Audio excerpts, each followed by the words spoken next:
Pero sure ko katong mga wala nakuha sa ano may kaon niya.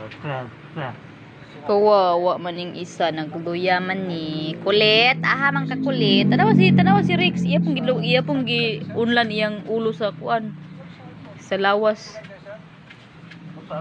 dili usamis man di siya babs Si ang laki? oo ay gwapo man kayo ni si Rex gwapo man kayo ni ali manya man kayo ni among gwapo oy manya kayo among doge. Yayay Tami, yayay. Yayay Tami, yayay Tami. Siguro ka papil. Yayay Tami. Manya kay si Rex na. Ano to niya sa kay suon? Love you. Okay. Tawagan niyo si Attorney Garrett. Alam ko may violation. Kapoy siya bag, kluya siya bag. Or mo response mangyapon siya. Kani ang gwapo na mo.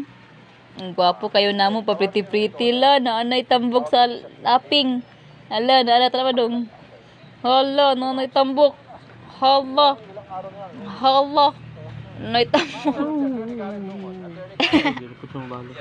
Aw. Pag-hoard ng coins.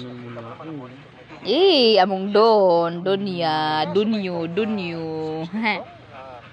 Napo dito ang isa nagpapagpag po ng isa nagpapagpag ang duha po duha pero dito ang gusto kong ipaalam is hanggang saan ba natin pwede gamitin yung mga sentimo pati yung mga piso natin according po sa Bangko Sentral ng Pilipinas. Naglain ko siguro lang tiyan ani Dubai. Yung ating mga 5 centavo, 10 centavo, 25 centavo coins, pag pinagsama-sama natin, pwede lang po ang maximum amount bayaran is 100 pesos. Patay, 100 pesos yung 7,000. I think mas malaki sa 100. Ang say 100,000. Kasi dalawang sako. 7,000 kabuuan niya. Ang ibayad lang dapat sa employee, 100 pesos. Dapat 100 ra. Sa employee. Hindi po legal tender ang ating mga sentimo when the obligation is Di mga tol. pesos. So there is no payment at all in this case, sir. So therefore, ano po kaso nito? Behave Rex, behave. Behave Cooper, behave. Dili ra ka nagyayay ka. Hindi sa dong. Gusto ko na lang ipa-check natin is are they paying SSS dues? Diri ka diri. Nagdaog ba siya dong?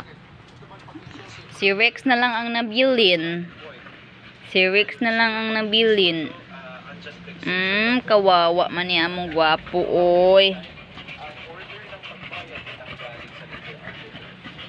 Pwede pong ipasok natin dito yung content. Pati po dun sa pagsabilit ng firma sa kanilang page. Wala ka ng hugas kamat. Ihulog ka kay wala nang hugas. Duy kayo dong.